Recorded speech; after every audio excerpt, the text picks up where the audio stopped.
connecting you. This is Iowa's News Now at 5. Jeffrey Epstein co-conspirator Ghislaine Maxwell questioned for a second day by the Department of Justice, while the president is asked about the possibility of Maxwell getting a pardon. I'm Matt Gelka in Washington, and all of the details coming up.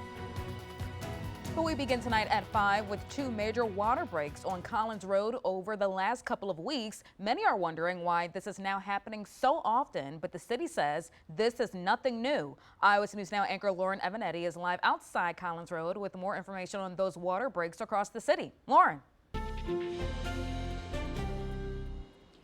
Nicole, behind me is Collins Road, where we have seen two geysers shoot out from the pavement over the last couple of weeks, which came as a surprise to many people. But Cedar Rapids officials say that this is nothing out of the ordinary. In fact, they happen a couple of times a week. According to Cedar Rapids Utilities, the fiscal year, which ended in June, had 128 water main breaks, which is about one every 3 days. Many of those go unnoticed because they don't always cause visible flooding or traffic disruptions. Officials say these incidents are a part of ongoing challenges of maintaining aging infrastructure. Corrodes. So over time, it could have a corrosion spot where the wall of the pipe gets thin, and then you get that break that opens up and starts letting water out. The city says modern pipes wrapped in protective plastic are helping reduce those breaks in newer neighborhoods, but older areas that were built in the 50s and 60s are more prone to them. Live in Cedar Rapids, Lauren Evanetti, Iowa's News Now. Thanks, Lauren. Now let's go over to David. Another warm and cloudy day to end our work week. Yeah, warm, cloudy, and finally muggy as we ended our work week. Looking out at the Cedar Rapids Skycam, we can see those clouds in the picture right now. We're still dry here in Cedar Rapids. Temperatures around 80 degrees. Heat index values have dropped off from where they were today in the 90s, back down to the middle 80s and such. But you can see as we look at satellite and radar, those clouds keeping us cool throughout the day. Looking out to our south, we can see those heavy rainfall rates, especially towards Cedar County. And over by Iowa City, you could see a sprinkle as well. Looking off to our north, we do see some isolated storms. These have had reports of funnel clouds with them. Just a reminder that funnel clouds are mostly harmless and they'll stay off the ground. But if you do see some, make sure to report it. And then as we go through our evening, we'll see even more rain chances as we go through the evening and overnight hours. I'll have more on that coming up after the break. Thousands of bicyclists pulled into Owine today for the latest stop in Ragbrai 2025. Police there reminding folks to stay on top of road closures and safety first as those bikers stroll into town. This is the last stop before riders head to Guttenberg tomorrow and take part in the ceremonial dipping of tires in the Mississippi River. It's a rejuvenating experience to celebrate America like this, and the townspeople are great. The riders are great. It's just a wonderful experience. Thanks to Iowa for really putting itself out and making a lifelong East Coast guy feel wanted and friendly. The next time your phone buzzes with a text, you're going to want to pause before you click. The FTC is warning about a new scam posing as Amazon. It claims an item you bought failed a routine inspection and offers a full refund. No return needed, but it's a trap. Clicking the link can expose your personal info or drain your bank account. Reports of the scam are already surfacing here in eastern Iowa. Experts say, when in doubt, don't click. This one is especially lazy because it's easy to spot, but they don't need very many people to fall for it. And unfortunately, the people that might fall for it are the most vulnerable segments of our population. To avoid falling victim to scams like this, you're going to want to follow a few easy steps.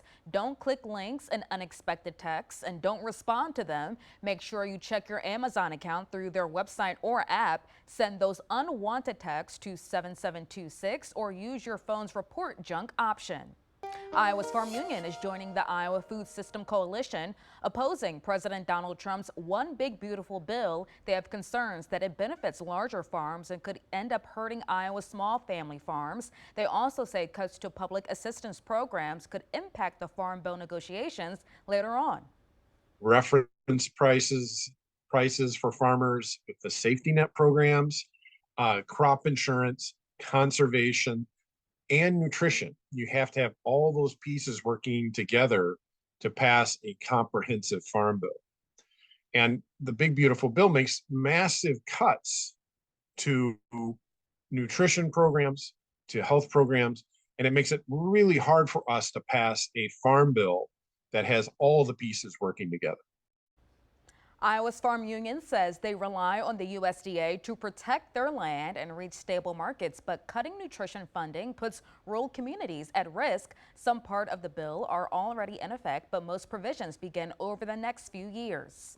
Jeffrey Epstein's accomplice, Ghislaine Maxwell, had another meeting with the Department of Justice Friday. It was the second day of questioning as the Trump administration tries to handle the fallout and backlash from its handling of the Epstein case. Iowa's News Now correspondent Matt Galko reports from Washington.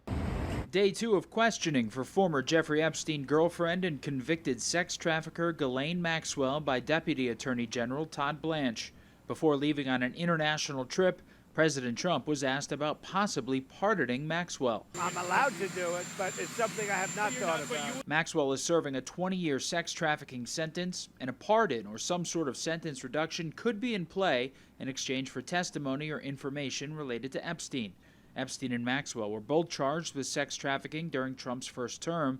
Epstein died in his prison cell before going to trial in what was ruled a suicide. The calls for more transparency in the Epstein case have come from Trump supporters and Democrats alike, with Epstein's former lawyer Alan Dershowitz saying Maxwell should try to strike a deal. Very rarely is the word of the inmate or the defendant believed without corroboration.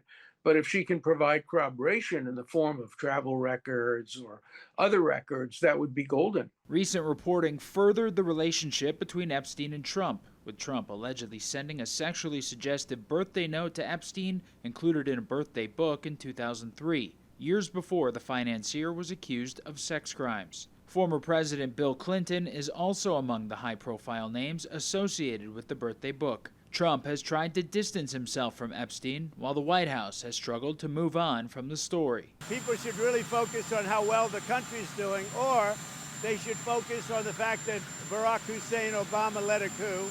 They talk about me. I have nothing to do with the guy. Maxwell's attorney, David Marcus, said she answered every question she was asked over the course of 2 days, saying the DOJ asked about what he estimated was 100 different people.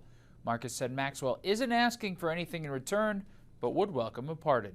Reporting in Washington, I'm Matt Gelka.